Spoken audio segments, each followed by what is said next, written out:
السلام عليكم ورحمة الله تعالى وبركاته الحبابات ديالي.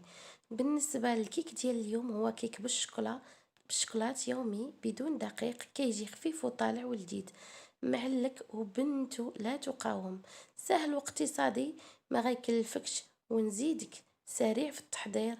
يلا الكبيدات ديالي ندوزو لمقادير هذا الكيك.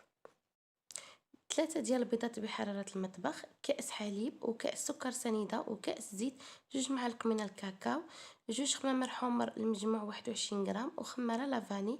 عندنا هنايا الكاطو ديال سبيكيلوز او اي نوع انتي كتفضليه، وعندنا هنا مول دهنتو بالزبده وبالدقيق، وغادي ندخلو المبرد بيد ما نخلط هذا العجين هذا.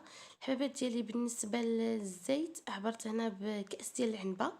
ناخدو هاد البسكويت هذا ونضيفوا له هاد المكونات اللي هو البيض والزيت والسكر وجوج معالق ديال الكاكاو، ونطحنوا جيدا، وجوج خمامر حمر المجموع ديالهم 21 غرام، وخماره ديال لافاني سكر. نضيفوا هاد العجين هذا او هاد الخليط لهاد المول النصف، ونديروا حبيبات ديال الشوكولا في الوسط. من بعد الغزالات ديالي نضيفوا الكميه الاخرى وندخلوه للفرن على درجه ديال 180 درجه. ها هي الكيكه ديالنا وجدات، شوفوا تبارك الله كي جات طالعه مفشفشه منفوخه وكتجي كتحمق. اما البنه ما نعاود لكمش عليها.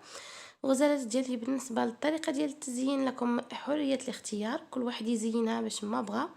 انا هنايا درت السهل الممتنع اللي هو كانت عندي دانون شوكولا مع هي في مذاق الشوكولات، دهنت لها داك دانون دانيتو شوكولا، ومن بعد غادي نزينها عندي تما القوقاو محمر كما كتشوفوا معايا.